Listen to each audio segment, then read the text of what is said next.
ready? Yeah. Okay, good. Hi. So as you know, this is for the purpose of my dissertation, trying to improve the data and information management techniques and strategies at Charnwood Art. So the first question would be, could you tell me what your job title is here in... That's easy, yeah. I'm the Chief Executive Officer. Okay, Charnwood. That's good. And how long have you worked at CA for? I've worked for Charnwood Arts for 26 years. Okay, that's good. I bet you should be able to give me a lot of responses. So, in a nutshell, could you tell me what your responsibilities are in Charnwood Art? That's two easy questions and one big question. Yeah. Basically, it's to maintain an overview of the operation of the organisation, to implement the policy that's decided, so partly a role in shaping that policy, but also negotiating that policy with staff and the board of Charnwood Arts. Charnwood Arts is a charity, but also a company limited by guarantee. So we have a management board, which is responsible, again, for general governance, oversight of the organisation, making sure that we are moving in the right direction, complying with legal aspects of our work, etc. But it's my job to develop that in operational terms. It's more than management, really. It's about leadership and representing the organisation on a broader front. And as it's an arts job, being aspirational about that and thinking about creatively about where we can go and how we can create relationships for the organisation. So it's this outward-facing element to what we do. As a practising artist and as someone working as a community artist, there is an element, and it's a small organisation, so I'm involved in sort of practical things as well, delivery from time to time. But then also inward looking to the administration and of the organisation, reporting back to funders, fundraising, looking for ways in which the organisation can maintain a kind of structural relationship with some key funders. So we're funded by the local authority, but also by the Arts Council. And in order to maintain that, you have to contractually engage with them in quite important ways as well. Background-wise, art delivery-wise, my background is more in writing, photography, filmmaking, dance, but I don't dance now, but I manage dance projects and theatre, multi-art form projects that engage people.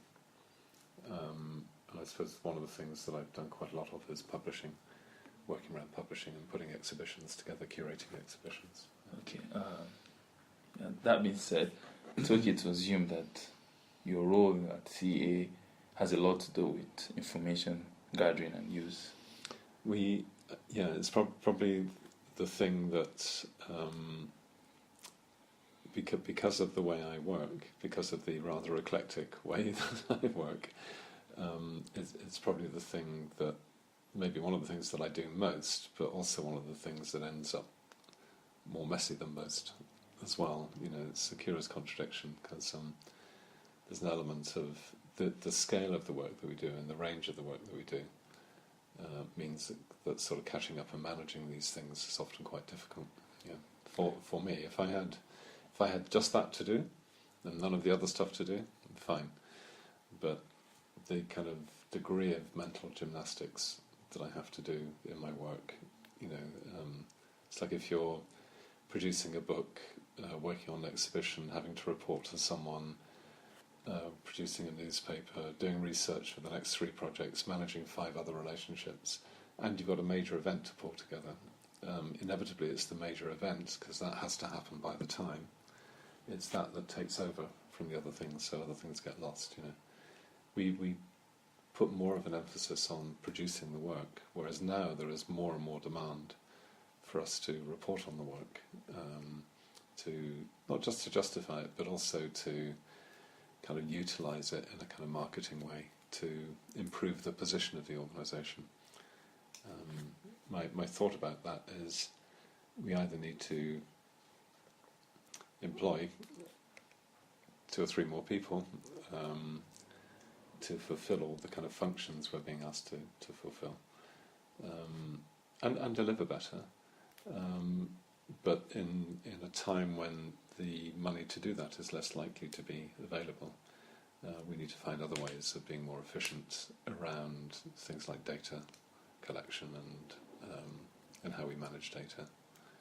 Okay, so now I understand that your role is very broad. You do literally everything at CA. But could you tell me some activities you could pinpoint around data and information gathering at CA?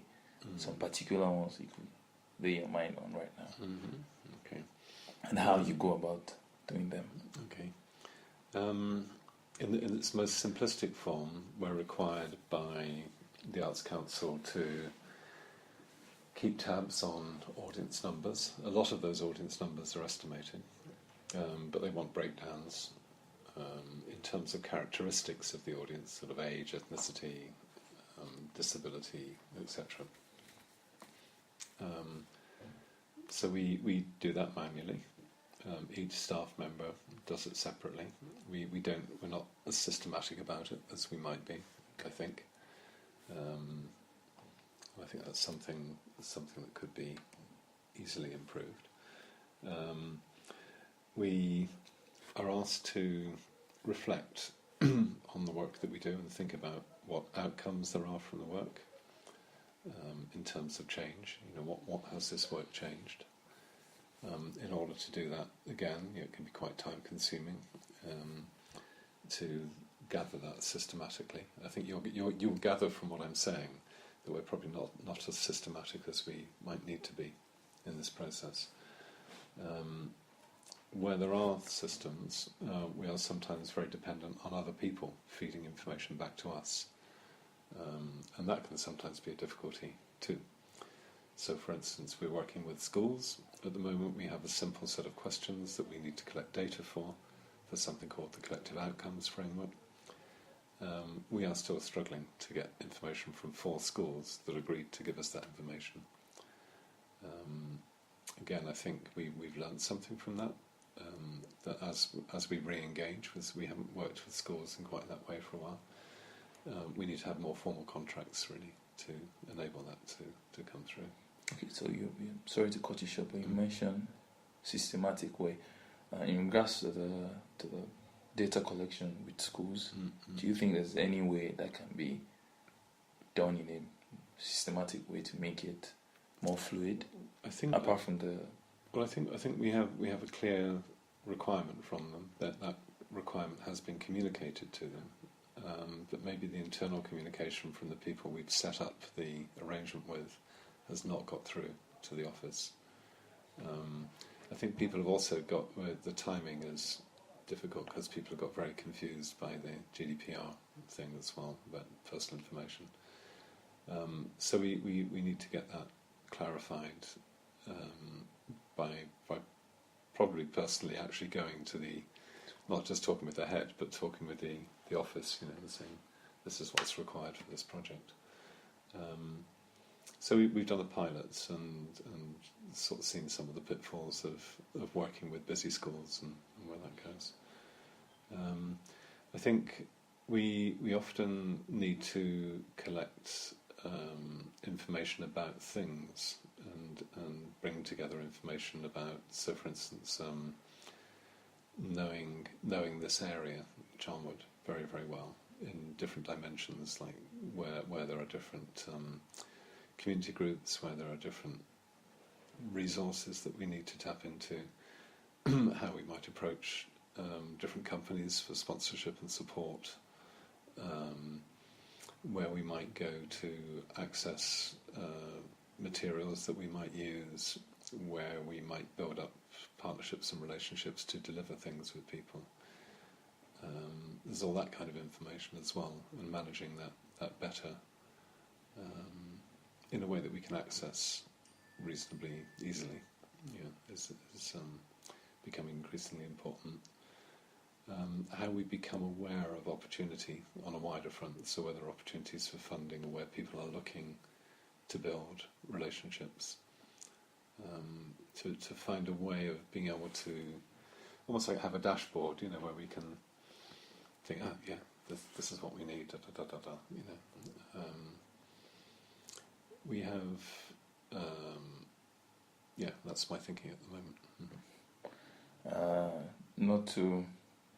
Not to bring you back to what you've said, but I would like to ask if there are other information management activities that go on, maybe not just subconsciously, but maybe some of the core staff do, that is not documented or... Yeah. Well, I think when you talk to Terry, from a finance point of view, Okay. you'll get a sense of how he manages finances. Okay.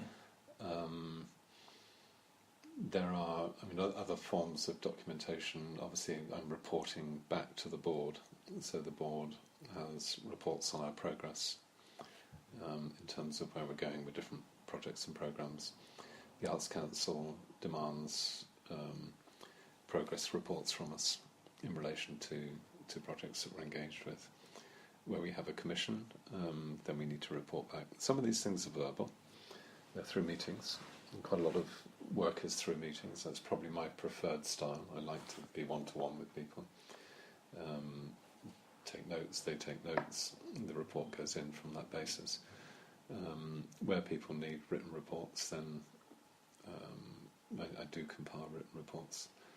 But I think I personally struggle with that against timescale and against always looking forward. I'm a kind of generative person, so that makes it a little difficult for me without support to do that, because I'm always thinking about the next thing and moving on to the next thing. So from what you just said now, what I gathered is you collect a lot of information through one-on-one meetings that you have, and then you use a lot of them in reports, right? But they are not, say, totally structured. I have a lot of notebooks, and that kind of moves it forward. But I'm very delivery focused. Okay. I'm sort of very very much about the practicality of getting something done. Okay. And I guess that the inclination is always be to let the work speak for itself. But the world is demanding a lot more feedback now than it used to, I think. Other feedback.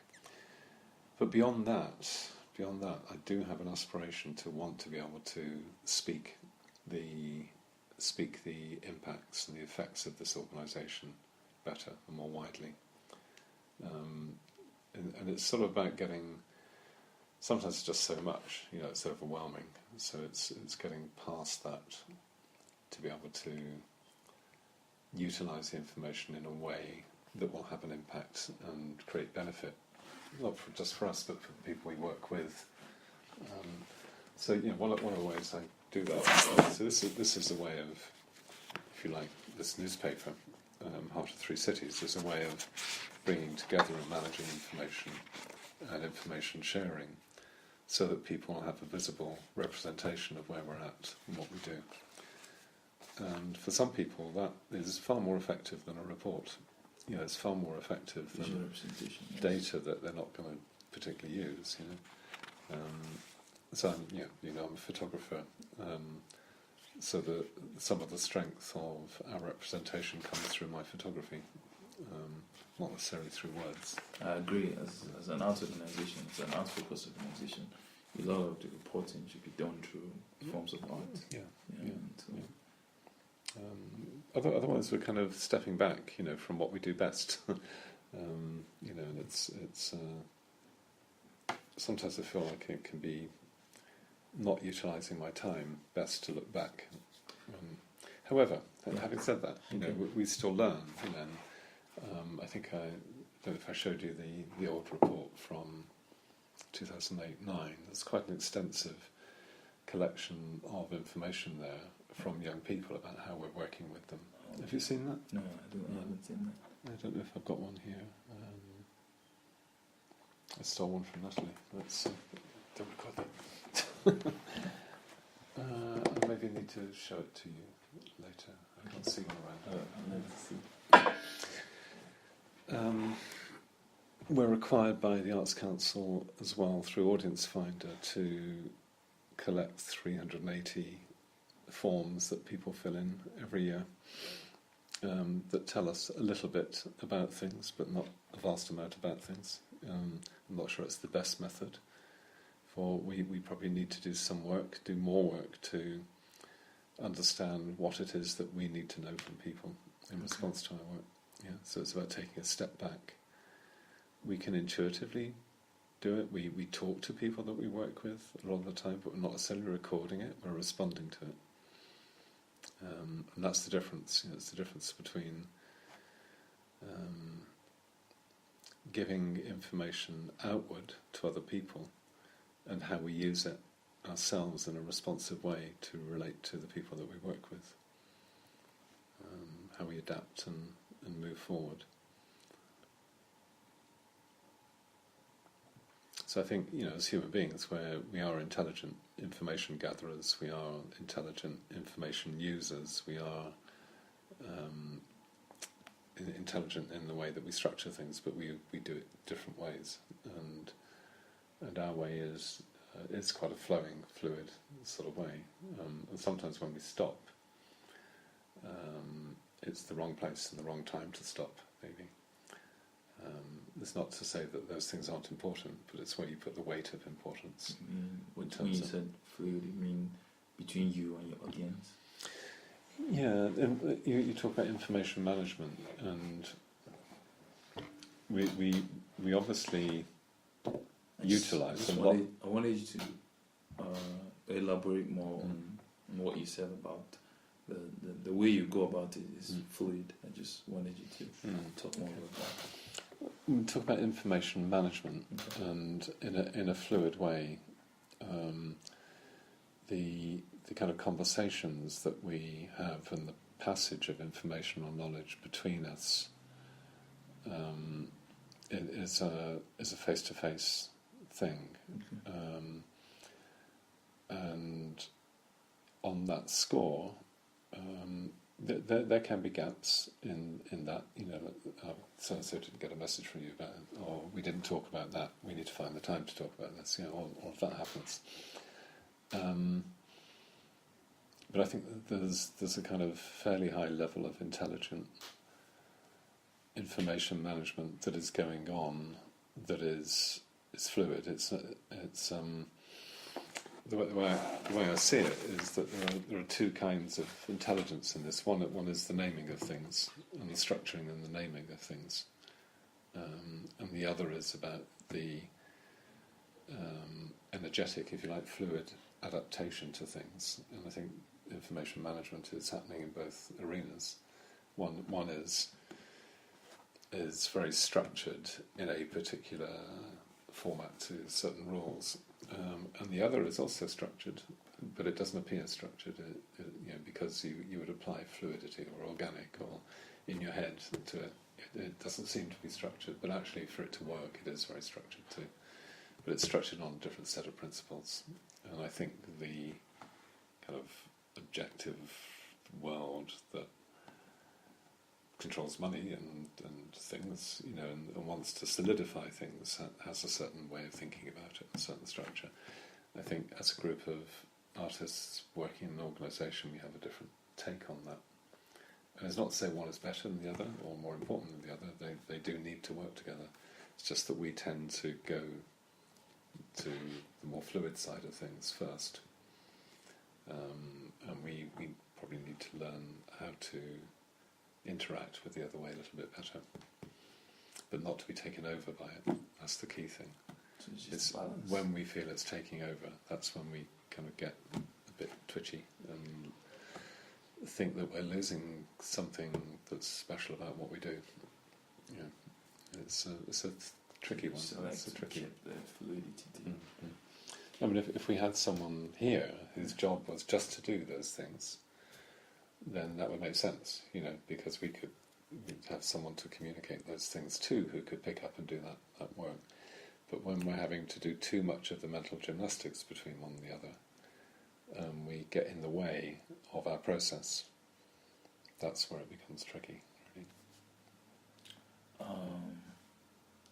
This may seem you've touched on a few reasons why information management at CA should be done in a more systematic way and in a lot better manner.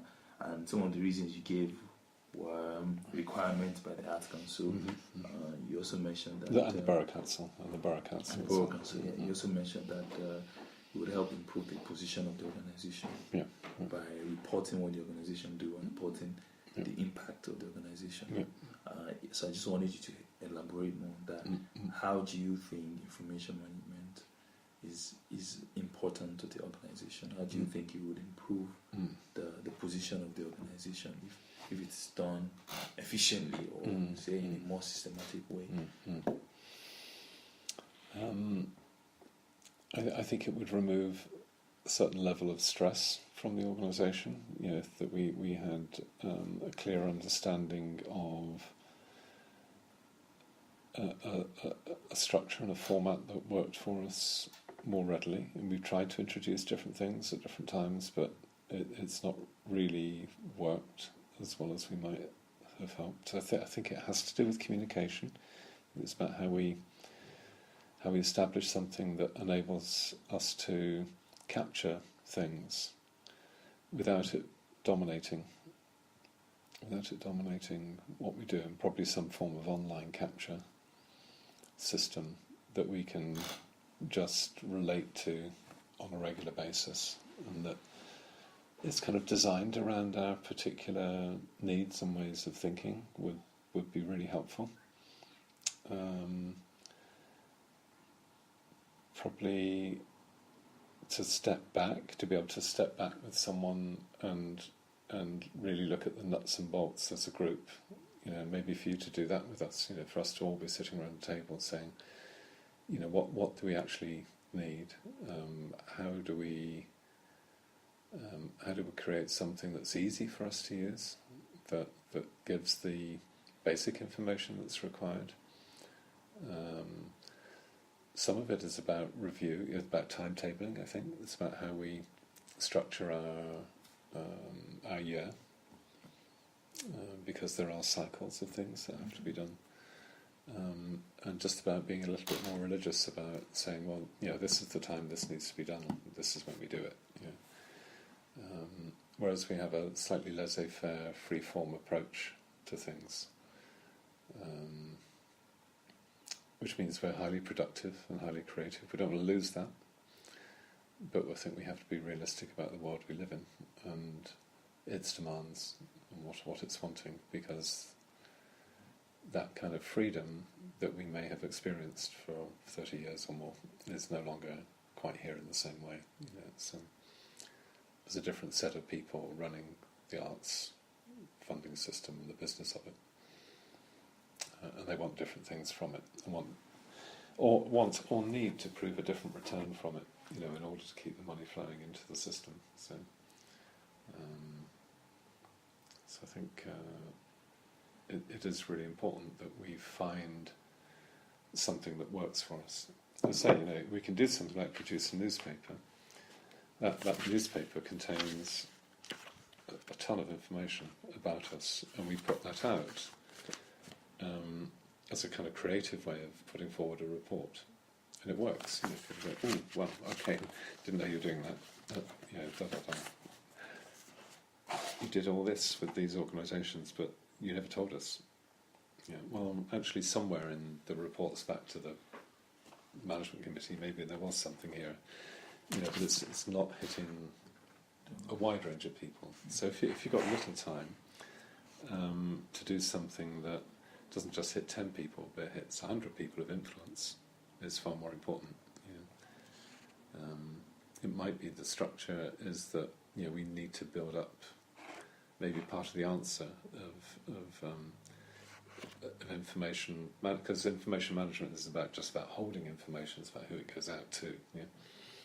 So prioritising, getting ourselves together around producing a better website, which I think we need to do. I think we need to redesign that and get that moving. A regular newsletter, even if it's just every 3 months, online newsletter. Getting all of that sorted as a plan that we can then implement.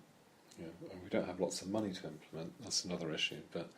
But to have the overall kind of plan of what we need to think about doing to improve the situation in a holistic sort of way, I think is really important. Yeah. Is all this making sense? Yes. Yes. Okay. Absolutely. Good. Is this still working? You ought to check. Oh, Sometimes they don't work. Oh yes, it is. Yes. Okay. Good. It's working. Okay, so yeah, just to piggyback a little on what you said about art funding. You mentioned that the people that are running now have different needs, have different requirements, and the whole funding system is changing gradually. Yeah. I would like you to elaborate more on that. Tell me what was in the past and what is changing now. Okay. I think And how this has affected, how this has influenced you trying to sort out for a better, efficient information and data management. Okay. I think my kind of sense of the earlier years were that there was a kind of level of trust about the way in which the whole thing worked. Was that you were given the resources to get on with the job, basically. And I think the environment was more people rich. I think it was more people rich. So Arts Council had more people working for it, local authorities had more people working for them. And you would build up those relationships and understand the quality and impact of what you were doing, because people would work together a little bit more to...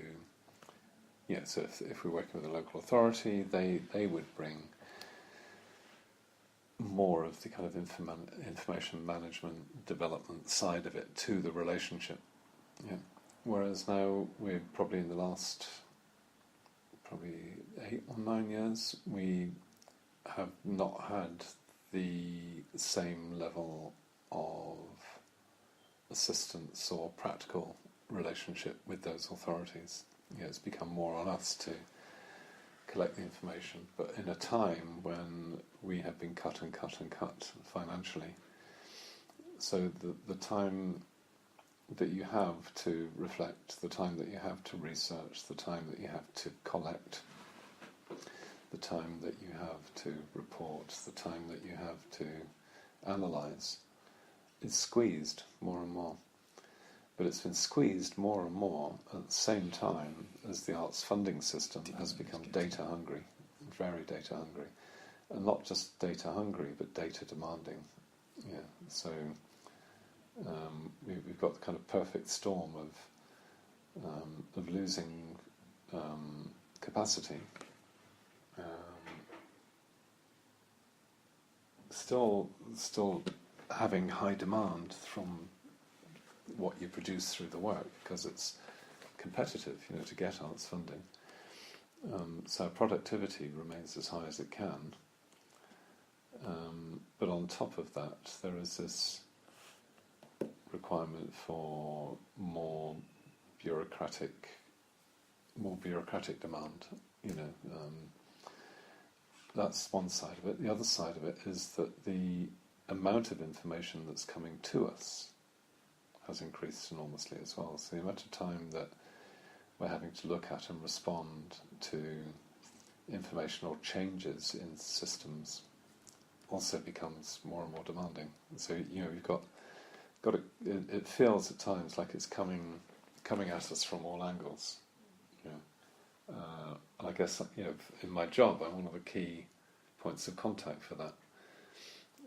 So keeping up with sending it all out to people that it needs to go to manage information flow, coming down from outside and choosing what to pass on and what to respond to becomes increasingly difficult. And I don't think I'm alone in thinking that. I think a lot of the world thinks that right now.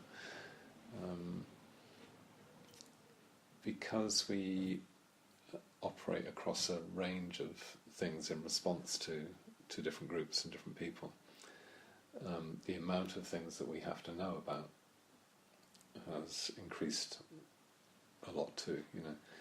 The rules of engaging in what we do, the legal rules, need to understand copyright law, needing to understand personal information law, needing to understand employment law, It just, equalities legislation, so all of that, just that kind of structural, statutory knowledge base just expands and expands and expands.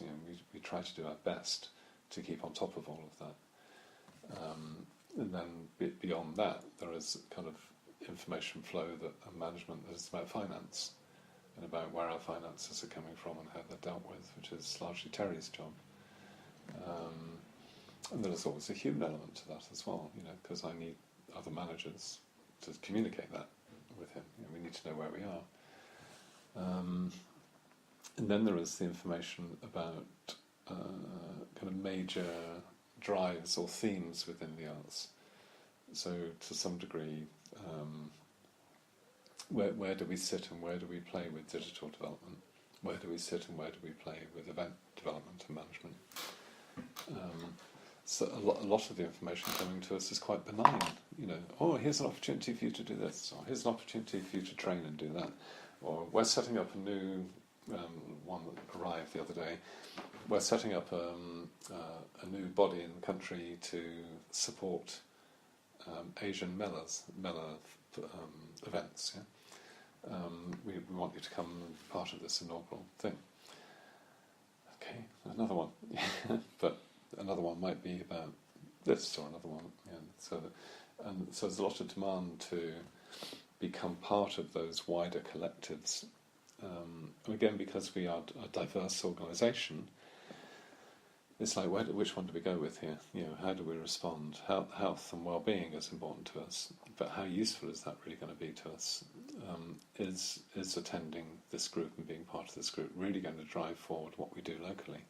Or is it going to support other organisations to get funding for things and not really benefit us? Or does it keep that whole area of stuff alive, and so we're supporting it at a strategic level? Yeah. So the weight of it's like if you have 10 ants crawling up your arm, you kind of know what to do with them. You might just gently pick them off somewhere. Yeah. If you have 100 ants climbing up each arm, then you might brush them off, and you deal with them.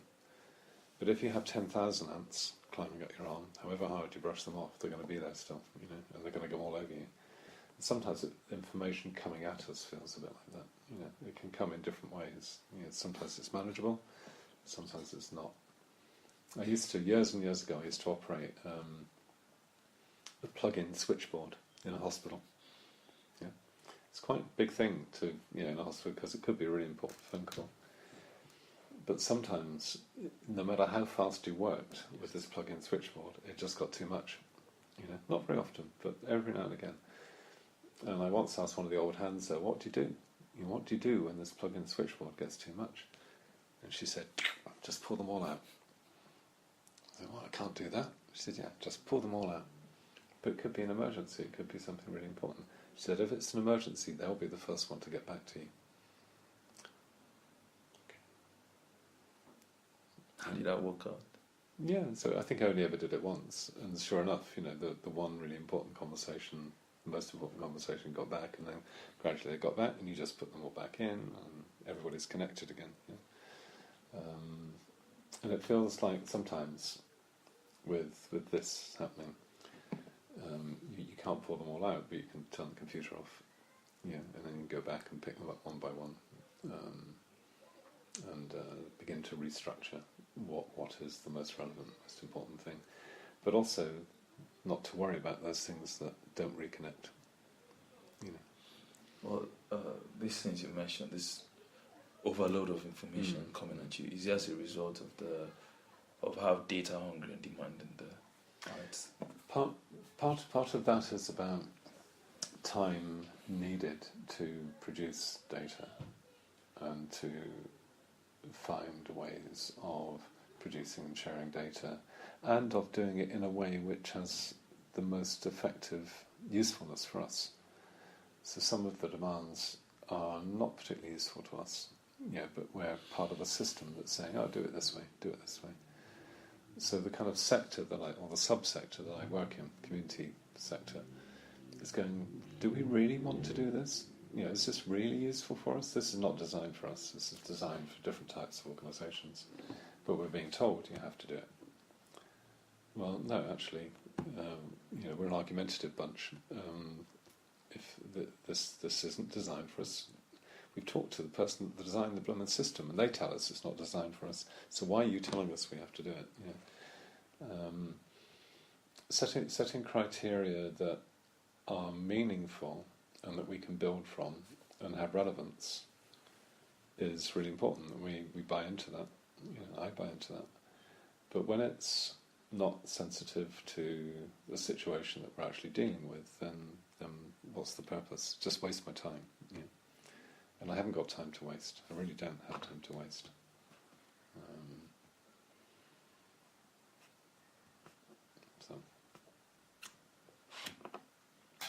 Okay. One thing that I would like to get on top of as well, I think we talked about, is just to systematically get on top of data collection from the web, and because that becomes increasingly important, those communications and sharing of stuff, and being able to pull that together efficiently. We've lost our IT person, we've lost our general manager, we've lost our operations and compliance officer. So it's three roles that are really quite important. One, IT, because it's not that we don't have some expertise, but in terms of sorting it out, we had expertise. It was a part-time role, but it did the job. We were kind of on top of things. Operations manager, because she kept everybody moving and was my second in command, if you like, and enabled me to go out there and spend the time I needed to do to build relationships, to bring money in, to support the work and all of that, which has now suffered. And the operations and compliance person was there making sure that we kept fully on top of all the legal requirements that we had to do, would arrange things, would be an arranger, and also my PA, so someone that could deputise for me, importantly at meetings and things like that, and between them manage things in my absence, and make sure that other staff who sort of kept on with what needed to be done, really. So general office management, things like that. So I end up suddenly with 3 roles. I have a difficulty in both being out there and in here at the same time. Would you relate the loss of those key personnel to the cut in funding over the years? Yeah, very definitely. Okay. Yeah. Okay. So you've mentioned what improving the current situation regarding information and data management in CA. You've mentioned how you'd improve the position of the organization and meet and try to meet some of the demands of the funders. What I would like to ask you, or what I would like you to elaborate more, is how you think it would benefit your audience, because you mentioned earlier that you have different range and set of audiences. So how do you think, and what do you think can be done specifically that would benefit, that would be of purpose to your type of audience? I think there are a number of things. I think some of the information that comes to us could be passed through to the audience through better means than we currently are able to do. Getting on top of the IT, I think, is quite important, because we could then fully launch People Making Places, which is about extending. One of the things we want to do is extend audience knowledge, but in a kind of friendly, accessible way to people, and connect people with what's happening here and the possibilities of joining things that extend being here to the rest of the world. So I think that kind of vision still holds, of wanting to do that. I think the understanding or improving communication with audience and feedback from audience. We are people you can talk to about what happens. So we get a lot of face-to-face talk. We did the picnic in the park. People were very positive about it.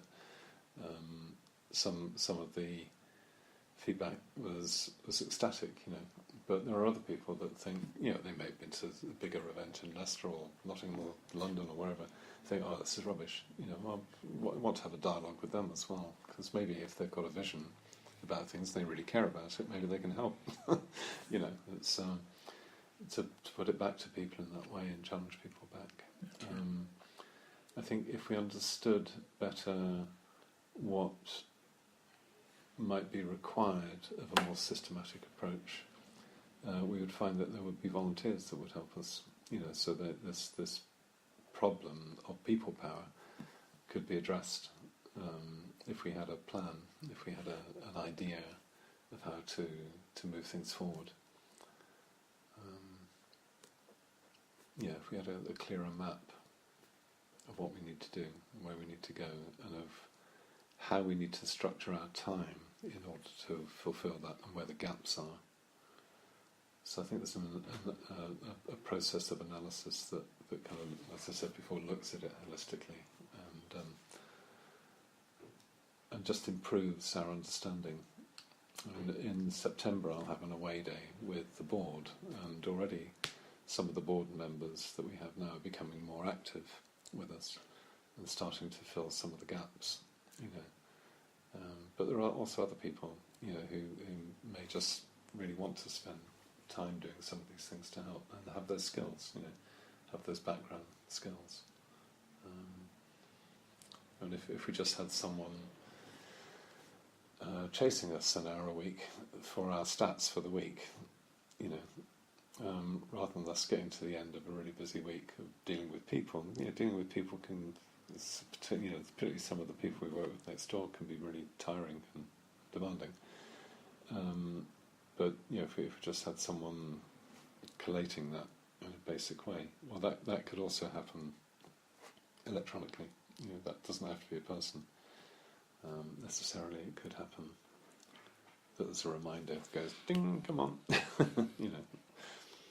So it could be a systems approach that is about time management, is about electronic reminders, is about a system that we all agree we can use simply to collect the data that we need.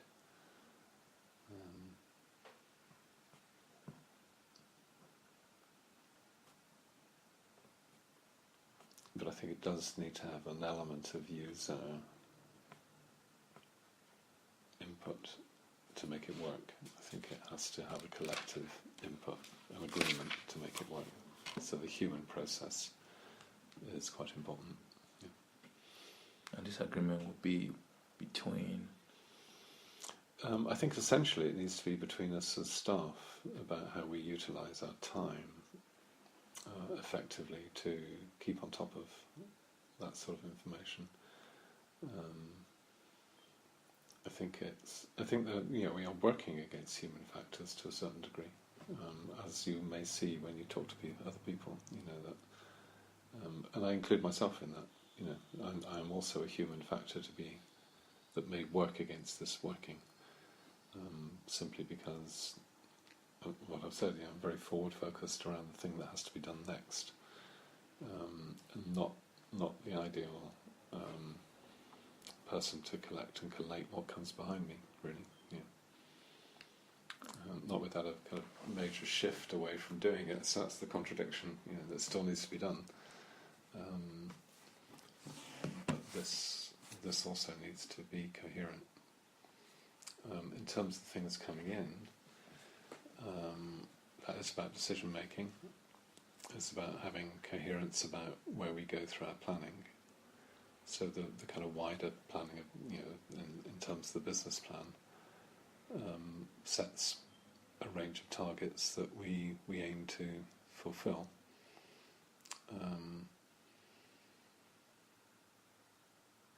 Where we go off the line of what that. So I'm trying to think. Within our business plan, there is no major project that is seeking to engage 6 schools in Charnwood and North West Leicestershire with a historic building. That's not in our plan. But I've just spent the last 8-9 weeks looking at funding development for that. that funding development, if it comes, will come in November. The period from November until the next financial year is mostly about planning, and it will be delivered in the next year. So at any one time, particularly in my job,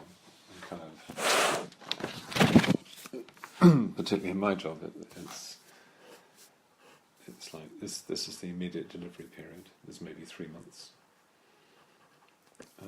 Maybe an extended project is 6 months.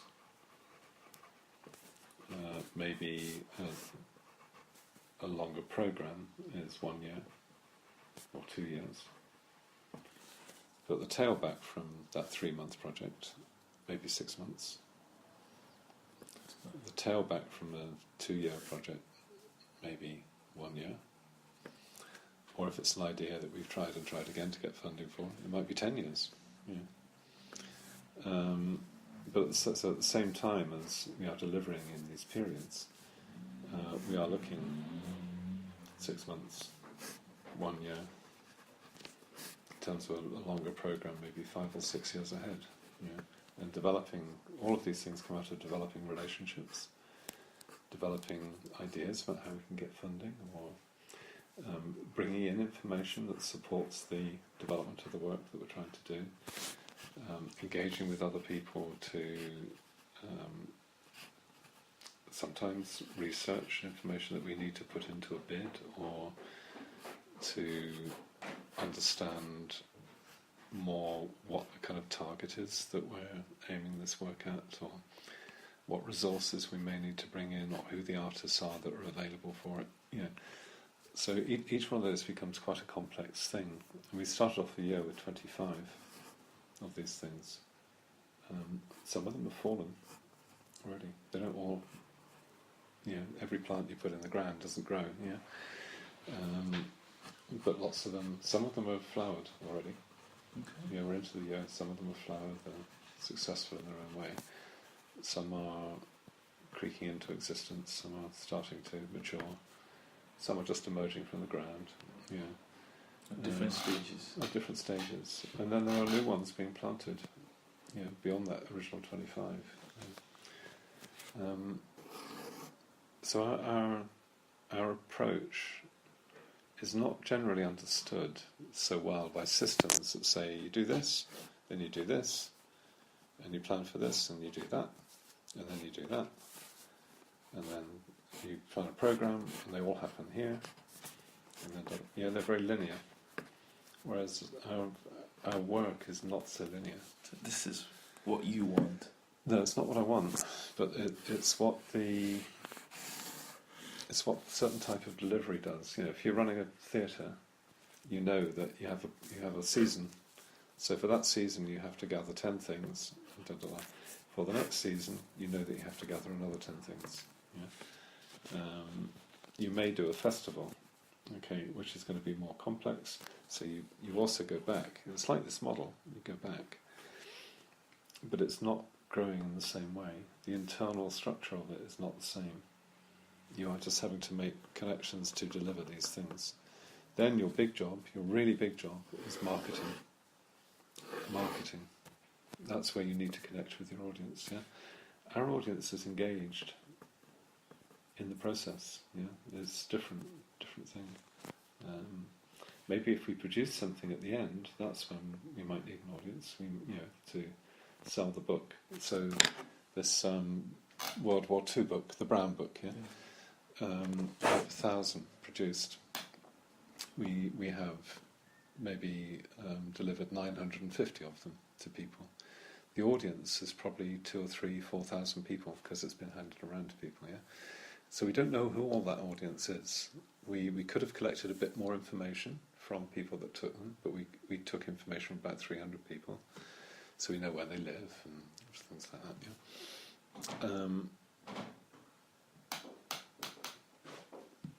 But if we had more time, more resource, were a bit more systematic, we could get more audience information from them. But what do we do with it? What do we do with it? Unless we're planning to do something or to get them to come to the next thing. But we're not necessarily planning to come to the next thing. Our relationship to that audience will shift and change because we're dealing with different audiences. Some are very small, like 5 people or 20 people in a different group or what have you. If our needs were more to this, so we were needing to build up an audience that came to every show that we did because we had to sell tickets, we don't. We very rarely sell tickets or anything. We give things to people for free. And that's our strategy. So we're what's called more of an embedded arts organisation. We're here through our relationships with people, not through having to sell things to people. Yeah. I'm going then. Okay. See you tomorrow. See you tomorrow morning. Okay. Bye-bye.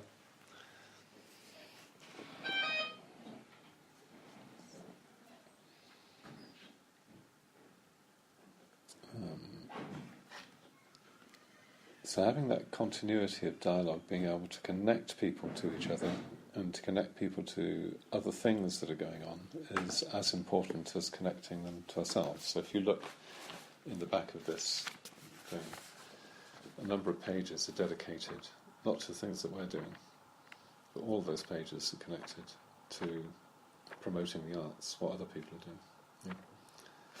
Now that is worth quite a few £100s. We don't charge anybody anything for doing it, but it's part of what we want to say. Our relationship is wanting to help you do this because we believe that the arts are important. So even though you're a much richer organisation than we are, and in the case of the university, a very much richer organisation than we are, we want to promote what you're doing. We think it's important, and we think it's important that people should have access to it. But you start to talk to people like the Arts Council, and they don't get that people are sometimes just people and friendly and want to help each other, and it's not all about my audience.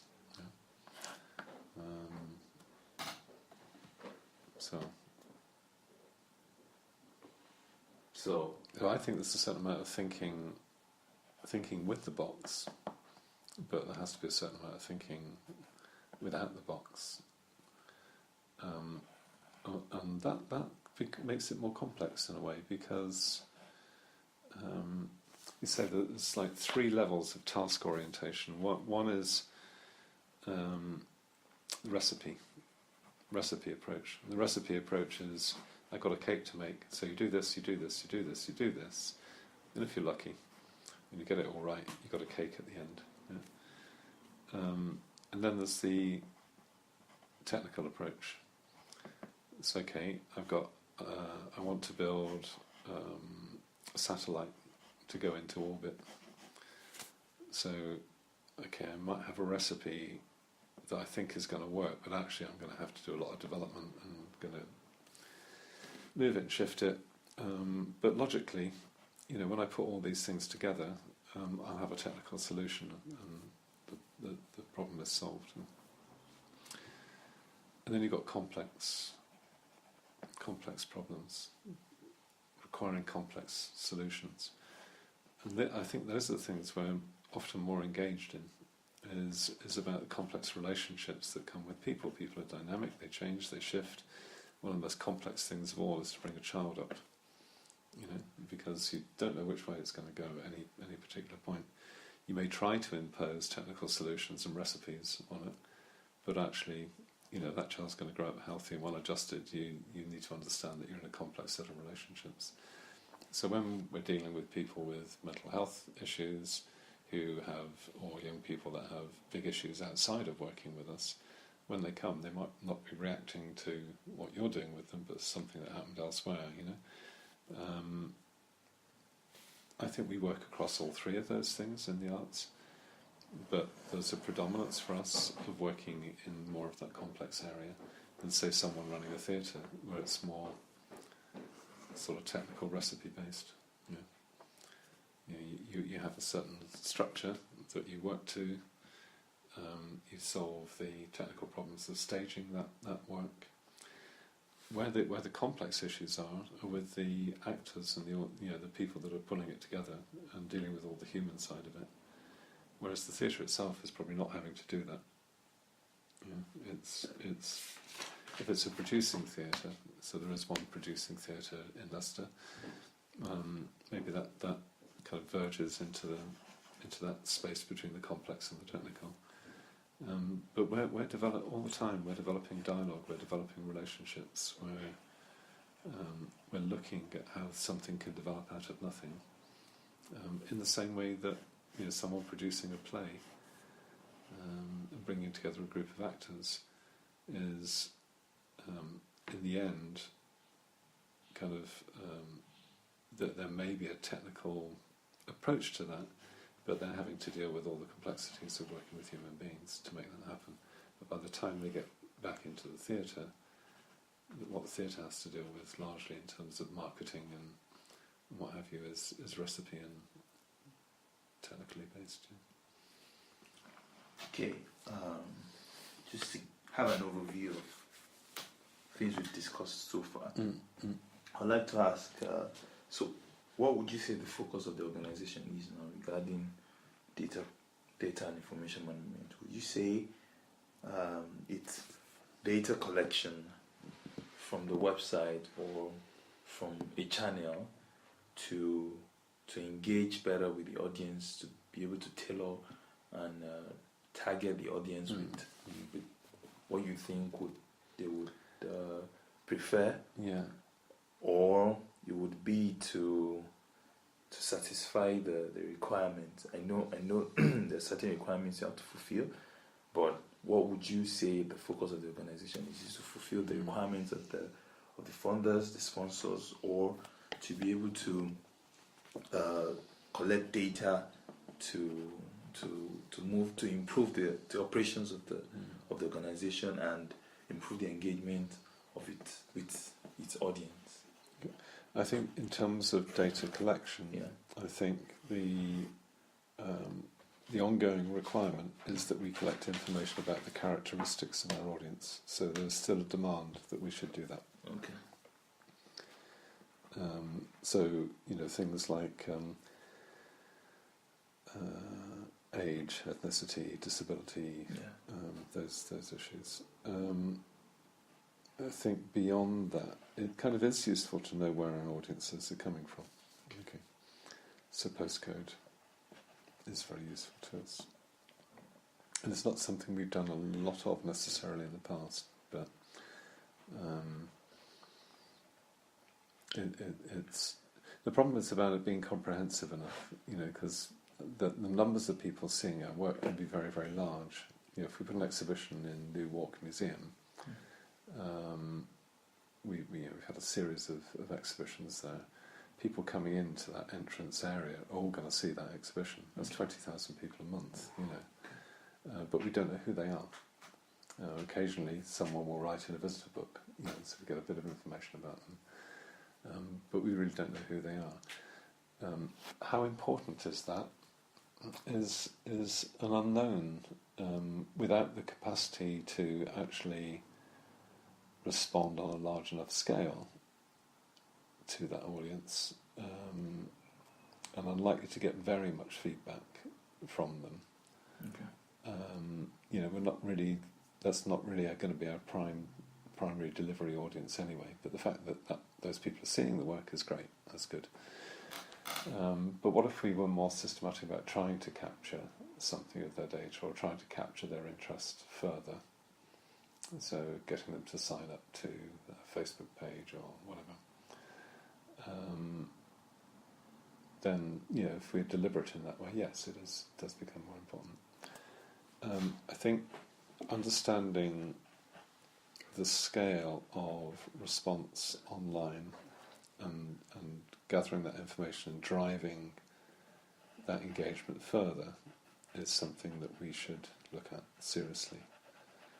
And I think there are some issues for us there, about what we do with the website, what we do with the PMP site to get that moving, in order to get all our balls in order.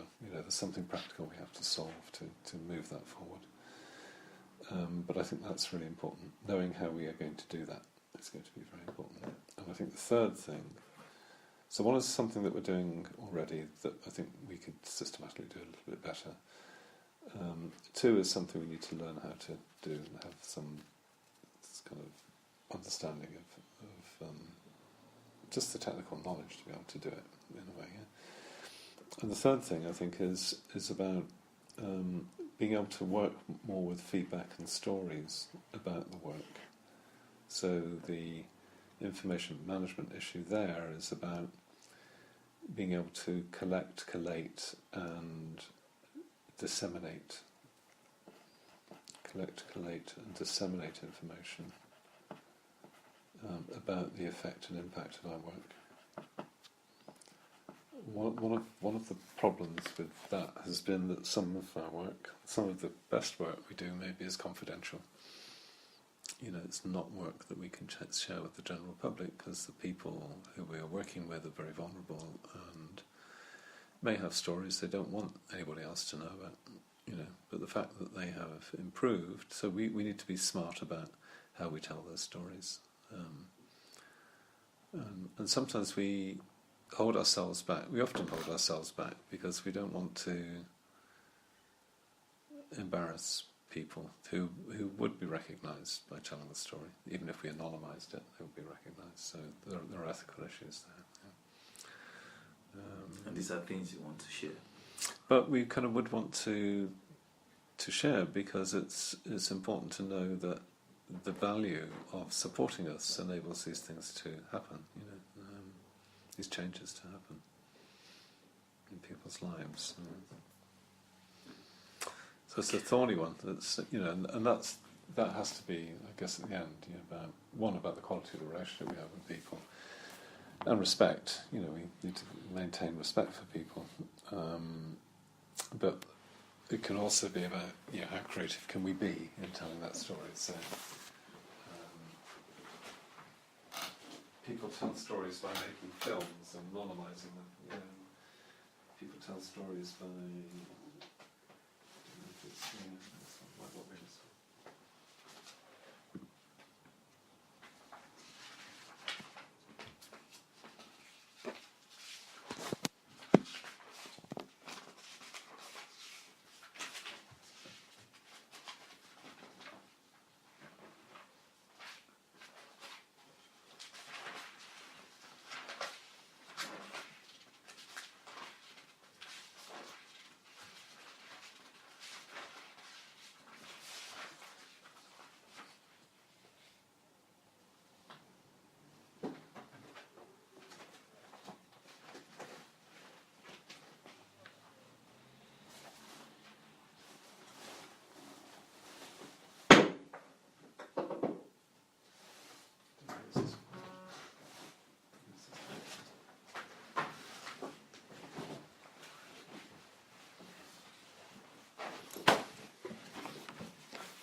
Yeah. So this magazine, they produced an article about us here. This one? Mm-hmm. But here is what's interesting.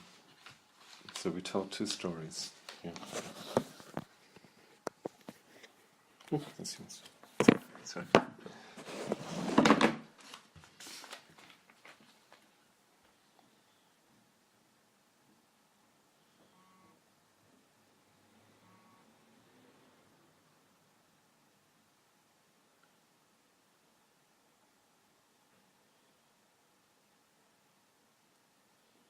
you mind if I read the whole of it? If Yeah. after the Yeah, sure. yeah.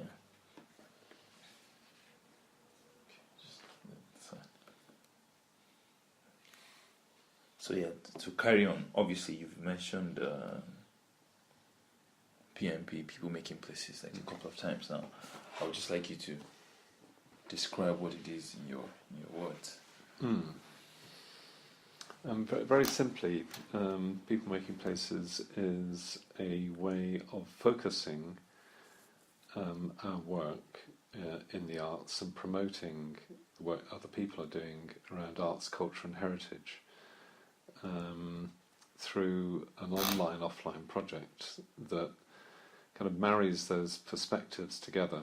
So people understanding more about where they live through the medium of artistic and creative work that is going on within the place. So it's about putting the arts into a more visible place around other things that interest people. You know, a lot of people are interested about something that happens on their doorstep or somewhere they're familiar with, but extending that interest and awareness to the next place down the road is something that we're quite keen on, and how that also has an impact on the economy, on tourism, on a sense of valuing the place where you live, of feeling comfortable in that place, of appreciating something of how it got to be the way it was. The arts are one way in which of bringing the audience into it, but it's also a way of engaging people on a deeper level of understanding and meaning. So it's quite a simple idea, but also a big idea in terms of engaging people and creating something that will enable people to migrate between different sources of information. So the idea is to use different proprietary web facilities to keep it as cheap as possible, but to be rich in content development. Quite a lot of content is already there, either online or in preparation. What we're lacking at the moment is a kind of centralised hub for it that works. We have one, but it doesn't really quite work. And trying to sort that as a technical problem at the moment. Beyond that, the idea is that this locus, the sort of focus on a particular place, Charnwood, is not the be-all and end-all of it. It's about then where the links go out from people who live and work here, what they do in other places in the world, what visitors do when they come here. So the idea is not to become something that's simply a kind of parochial online ghetto of information about Charnwood, but about something that reaches out and connects to the world as well. So we're extending the way people are thinking about where they live to embrace a wider set of relationships around the world. Great. Thank you for that. I wouldn't say in a nutshell, because I would not like to cut you short, or I'd like you to express yourself as much as you can. So what role do you think you played, and going forward, do you think you would play in engaging audiences? Obviously, the whole idea behind it is to promote art and culture, right? So how do you think what role do you think he played in engaging audiences, and going forward, like I said, how do you think it would? It will. What role will it play? What role did he play? Did I play? No. No. PMP. What role did PMP play? Yeah. How did it work? How did it help in engaging?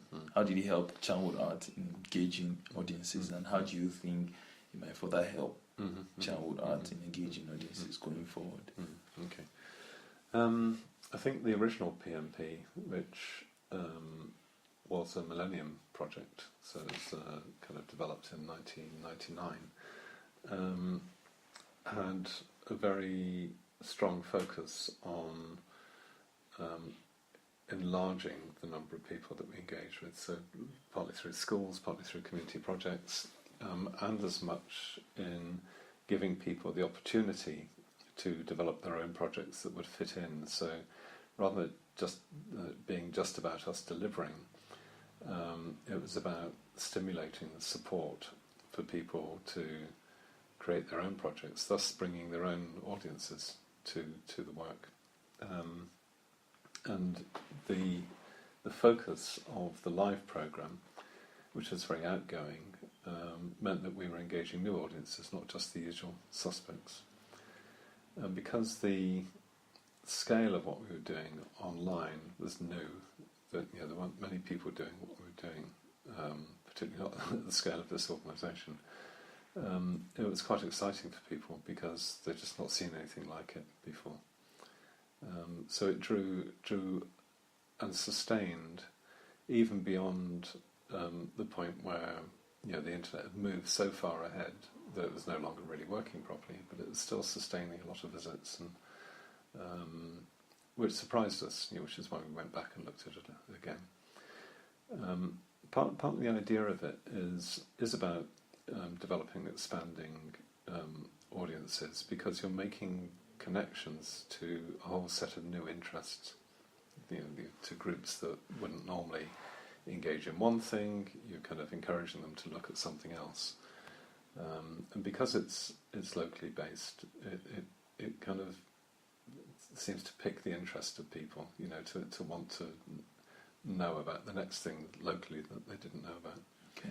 And then some of the work that we do is also focused around that. So the project in front of us, Great Wall Centenary Project, we ended up working with maybe 30, 40 groups of people we never work with.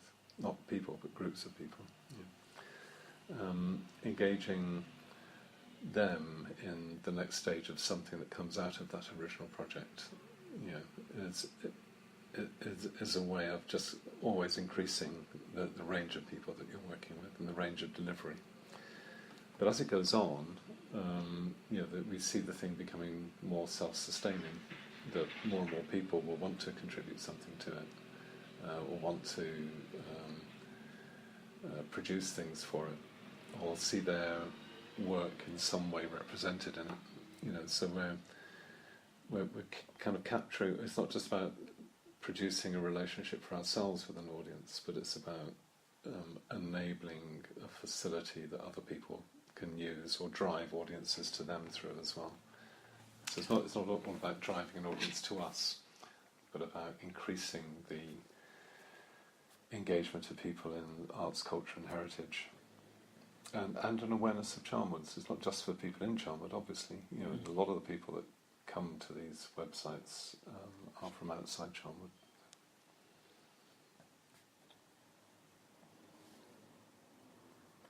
I'm just trying to.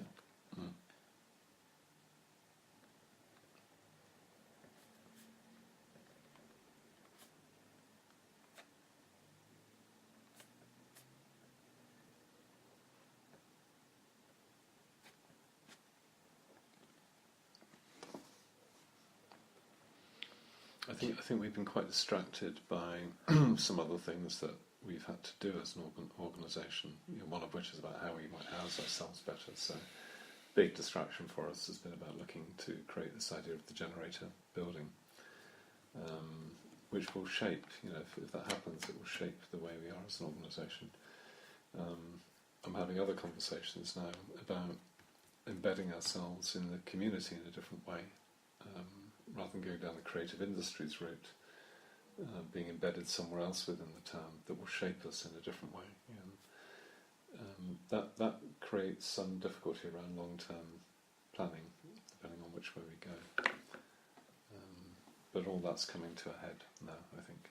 One way or the other we will know.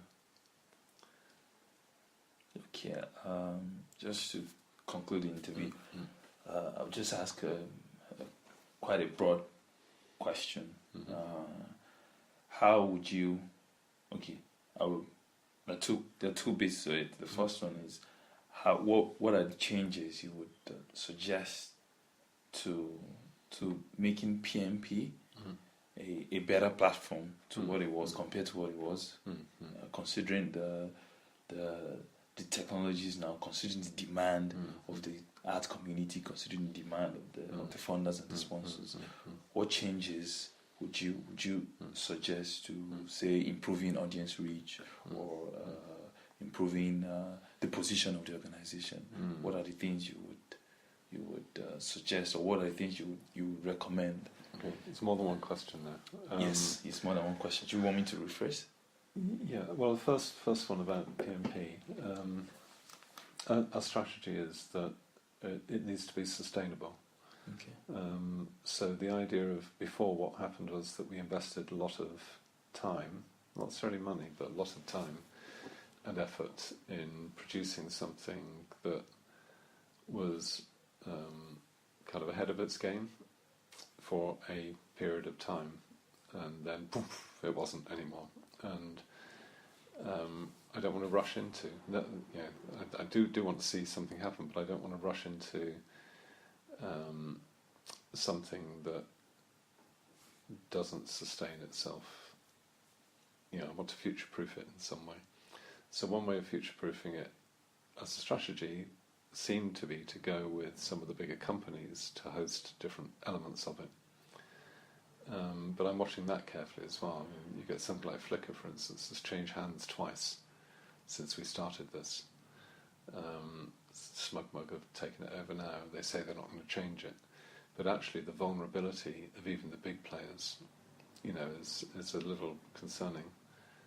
WordPress seems safe at the moment, but maybe 2 or 3 years down the line, WordPress is not safe. You know, and we put a big investment into it. We go the same way as the original PMP. So how we deal with that is quite interesting. I think one of the big changes is that, and one thing that's unlikely to change, and which was part of the demise of PMP, was that the level at which you could share things, a film or an e-book or a photograph, was so low at that time that we lost out on the change in terms of broadband massively. Yeah. So that is unlikely to change. What could change dramatically is that all those sites retain their existence, but their economic model changes. So what was a low-cost strategy for developing something actually becomes quite a costly one to maintain. Yeah, so there are all sorts of dangers in this about if we're looking for longevity. You know, so we need to think very carefully about that. How it all fits in terms of driving things forward, I think our thinking at the moment is not like some big splash. It's about incremental development. The quality of our relationships with individuals, the small groups and organisations is important to us. Driving mass audiences is perhaps not the most important thing to us right now. So I think, you know, we're affecting change at some level. I think we've stepped back a little bit from some of the things that we were doing, but I also feel we're on the verge of ready to move forward again, you know, more substantially.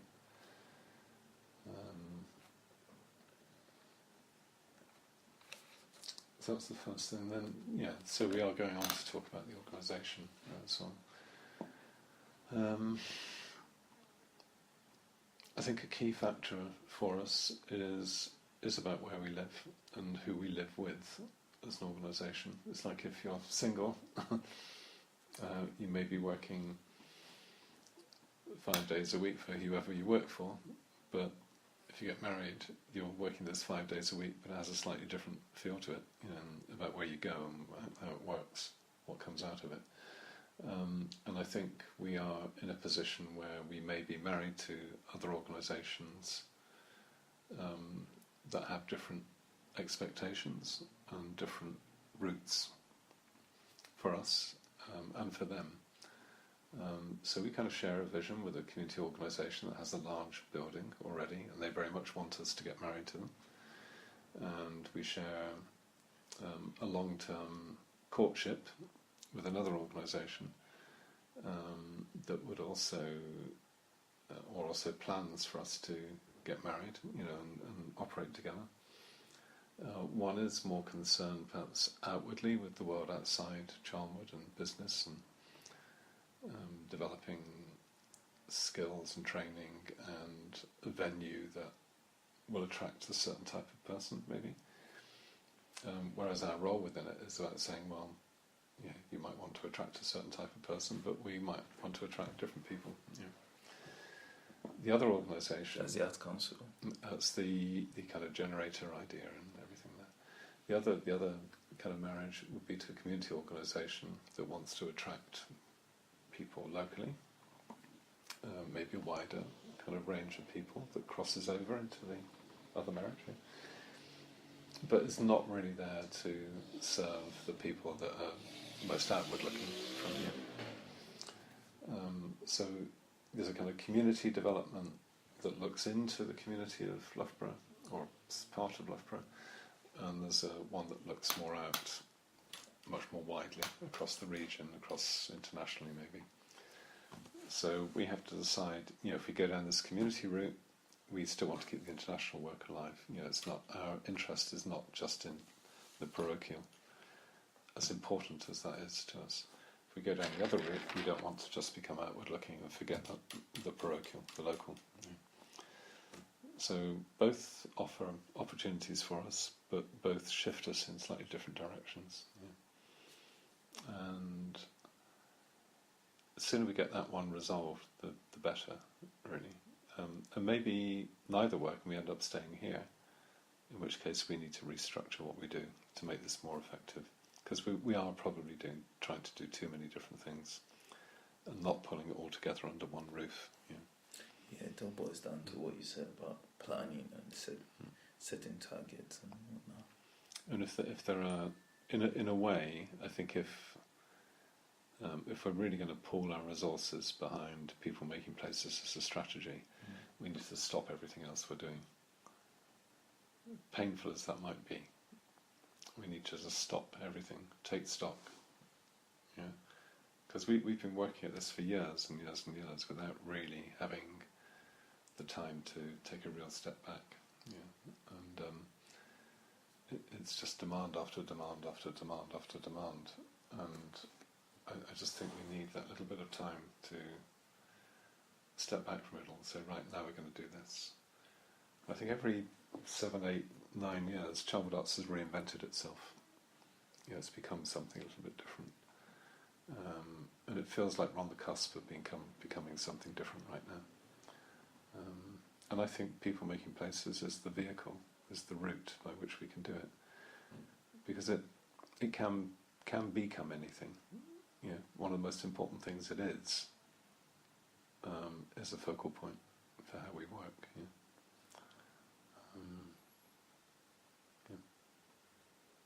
Okay. It could even be the new name of the organisation. Yeah, you mentioned that. I'm so looking forward to that. Thanks so much for your time, Kev. I'm going to stop the recording now.